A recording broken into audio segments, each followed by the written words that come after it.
கடந்த 3 ஆண்டுகளில் இந்தியாவின் அண்டை நாடுகளில் மிகப்பெரிய அரசியல் மாற்றம் நிகழ்ந்து வருகின்றன.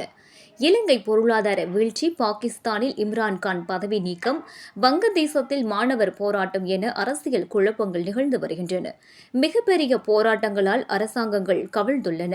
அந்த பட்டியலில் தற்போது இமயமலையில் உள்ள மிகப்பெரிய நாடான நேபாளமும் இணைந்துள்ளது. சமூக ஊடகங்களை தடை செய்ததால் வெடித்த போராட்டம் 20 பேரின் உயிரை காவு வாங்கியுள்ளது. நேபாளத்தில் தற்போது நிகழ்ந்துள்ள போராட்டம் இலங்கையிலும் வங்கதேசத்திலும் நிகழ்ந்த போராட்டத்தைப் போலவே ஏற்பட்டுள்ளது. முதலில் சமூக ஊடகங்கள் தடைக்கு எதிராக தொடங்கிய போராட்டம் அப்படியே ஊழலுக்கு எதிரான போராட்டமாக மாறியது. பிரதமர் KP சர்மா ஒலி பதவி விலகினார். அவர் துபாய்க்கு தப்பி சென்று விட்டதாக தகவல் வெளியாகியுள்ளது. இந்நிலையில் தற்போது அந்நாட்டு அதிபர் ராமச்சந்திர பவுடல் பதவி விலகியுள்ளார். நேபாளத்தில் ஏற்பட்டுள்ள இந்த திடீர் வன்முறை பல்வேறு கேள்விகளை எழுப்பியுள்ளது. வெறும் சமூக ஊடகங்களை தடை செய்ததற்காக இந்த இரத்த களரி நிகழ்ந்ததா, அல்லது அமெரிக்காவுக்கும் சீனாவுக்கும் இடையேயான பனிப்போரின் விளையாட்டு மைதானமாக நேபாளம் ஆகிவிட்டதா என்பதுதான் அந்த கேள்வி. சமூக ஊடகங்கள் மீதான தடையை அந்த நாட்டு அரசு ரத்து செய்துவிட்ட பிறகும் போராட்டம் தொடர்வதால் இந்த சந்தேகம் வலுத்துள்ளது. போராட்டக்காரர்கள் KP சோர், தேஷ் சோட் ஆகிய முழக்கங்களை எழுப்புகின்றனர். KP சர்மா ஒலி, அதிபர் ராமச்சந்திர பவுடல் அமைச்சர்களின் வீடுகள் தீயிட்டு கொளுத்தப்பட்டுள்ளன. ஆளுங்கட்சி பிரமுகருக்கு சொந்தமான அந்நாட்டின் மிக பிரபலமான ஹில்டன் ஹோட்டல் தீ வைத்து கொளுத்தப்பட்டுள்ளது.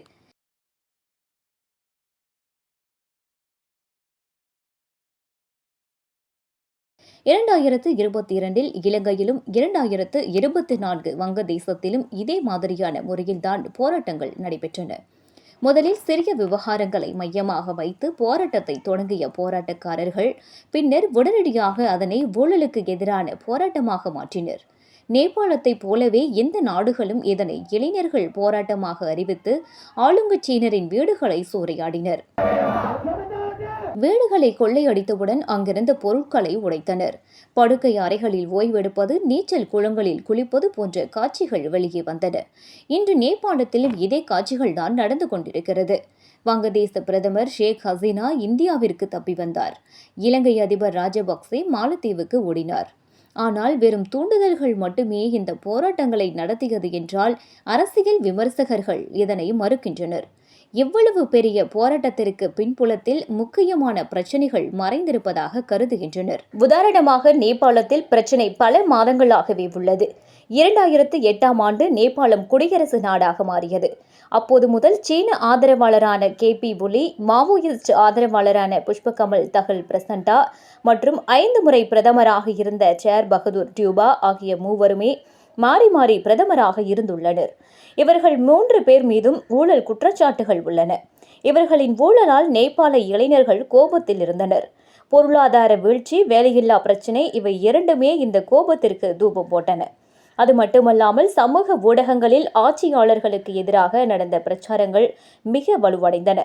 நெப்போ கிட் கேம்பெயின் என்ற பெயரில் அரசியல்வாதிகளின் குழந்தைகள் சொகுசாக வாழ்வதையும் இளைஞர்கள் வேலையில்லாமல் திண்டாடுவதையும் ஒப்பிட்டு நூற்றுக்கணக்கான பதிவுகள் சமூக ஊடகங்களில் பதிவேற்றப்பட்டன.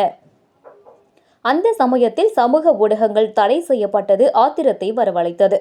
கடந்த 17 வருடங்களில் 14 முறை ஆட்சி மாற்றங்கள் நிகழ்ந்துள்ளன. அனைத்தும் கூட்டணி ஆட்சிதான்.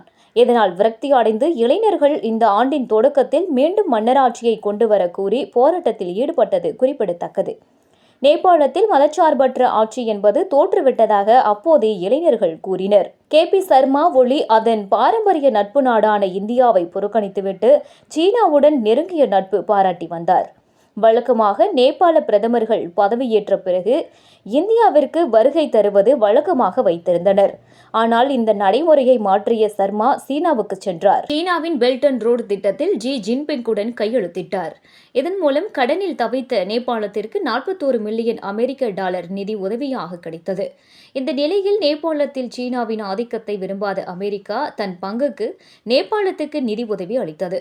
எரிசக்தி திறன் மற்றும் சாலைகளை மேம்படுத்த 500 மில்லியன் அமெரிக்க டாலர்களை உதவித் தொகையாக வழங்குவதாக அறிவித்தார். இதனால் சீனாவுக்கும் அமெரிக்காவுக்கும் இடையே நேரடி மோதல் எப்பொழுது போன்ற தோற்றம் காணப்பட்டது. அது மட்டுமல்லாமல் சீனாவின் வெற்றி தின கொண்டாட்டத்தில் சர்மா ஒலியும் கலந்து கொண்டார். இதனை எல்லாம் ஆராயும் சர்வதேச ஆய்வாளர்கள் மற்றும் நிபுணர்கள் வங்கதேசத்தை போன்றே நேபாளத்திலும் அமெரிக்காவின் டீப் ஸ்டேட் வேலை செய்திருக்கலாம் என தெரிவிக்கின்றனர். ஏனென்றால் வங்கதேசத்திலும் இதே மாதிரியான ஒரு ஆட்சி கவிழ்ப்பை நிகழ்த்திய வரலாறு அமெரிக்காவுக்கு உண்டு. மாணவர்கள் போராட்டத்திற்கு பிறகு இந்தியாவுக்கு தப்பி வந்த ஷேக் ஹசீனா இவ்வாறு தெரிவித்தார். செயின்ட் மார்ட்டின் தீவுகளில் அமெரிக்காவின் ராணுவ தளம் அமைவதற்கு நான் அனுமதி கொடுக்கவில்லை.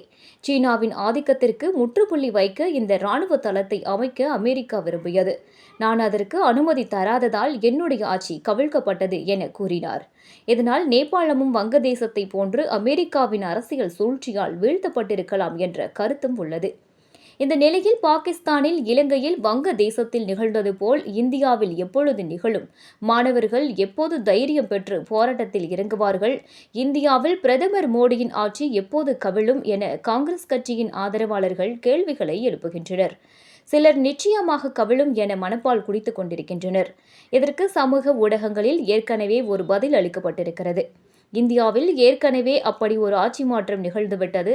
2014ஆம் ஆண்டு இதே மாதிரியான ஒரு ஊழல் ஆட்சி ஒட்டுமொத்த நாட்டு மக்களின் புரட்சியாளர் தூக்கி வீசப்பட்டு தற்போது பிரதமர் மோடியின் ஊழலற்ற ஆட்சி நடந்து வருகிறது என பதிவிடப்பட்டிருக்கிறது.